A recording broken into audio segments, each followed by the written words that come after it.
Inshuti bakunzi rero ba Inyasi Media TV nkuko musanzwe mumenyereye, uyu munsi mu binyamakuru tariki ya 21 z'ukwa 9 2025. Muri aya makuru tugiye kubabwira ko hari shampiyona y'amagare kubera ku rwego rw'isi kubera hano mu Rwanda. Ni ibintu bibaye bwa mbere hano mu gihugu cy'u Rwanda.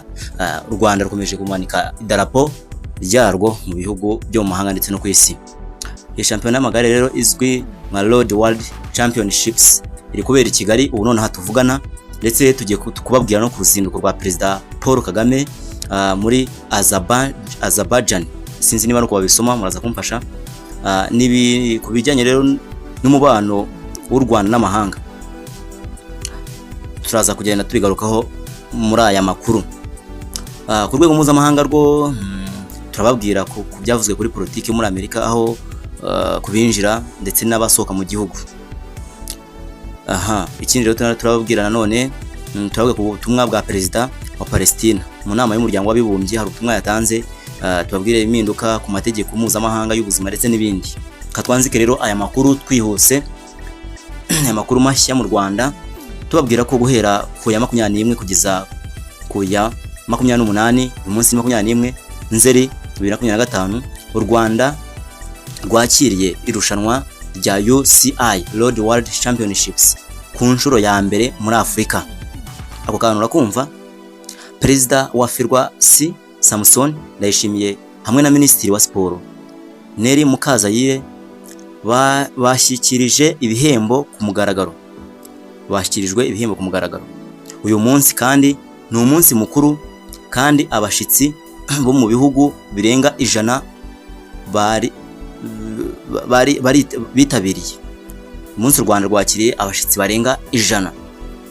Abakinyi bakomeye barimo Tadej Pogacar wo muri Slovenia na Remco Evenepoel wo mu Bubiligi bageze i Kigali.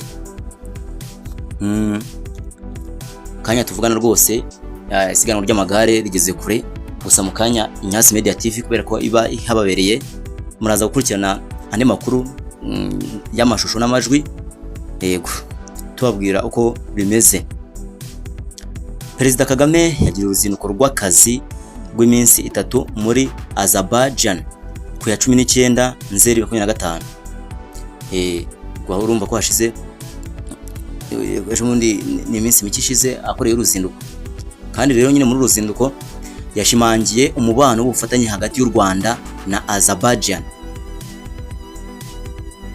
Umunyezamu wa Rayon Sport yakoreye impanuka agwa mu mufurege, bitangazwa ko ubu ngubu nyine atamerewe neza, ntabwo ameze neza. Rayon Sport yatsinzwe na Singida Black Stars mu mukino wa CAF Confederation Cup i Kigali. Mu mahanga ho ibintu biri kuvugwamo, hari impinduka ku mategeko y'ubuzima mpuzamahanga IHR zatangiye gushirwa mu bikorwa. Nyine ejo bundi ku tariki ya 19 Nzeri 2025, zigamije gushimangira ubufatanye mu kugira icyo uhindura ku byorezo by'indwara nyine hirya no hino ku isi. Murabizi bimaze gufata indi ntera, ntabwo twakwirwa tubigarukaho, ariko nyine urumva hari ikiba cyabitekerejweho kugira ngo ubuzima bw'abantu bukomeze bumere neza. Perezida wa Palestina yatangiye ubutumwa bwe mu nama y'umuryango w'abibumbye, avuga ko ibijyanye n'uburenganzira bw'abasivili mu ntambara yo muri Gaza. Ahangaha yakomeje gutsindagira ko abasivili bakwiye guhabwa uburenganzira bwabo. Abasivili ntibicwe, abasivili bakwiye guhabwa uburenganzira nta bantu. Kuki bakomeza gufatwa bene kuriya nabi bene kano kageni, bakakomeza rwose kubambura ubuzima? Ntago ari byo.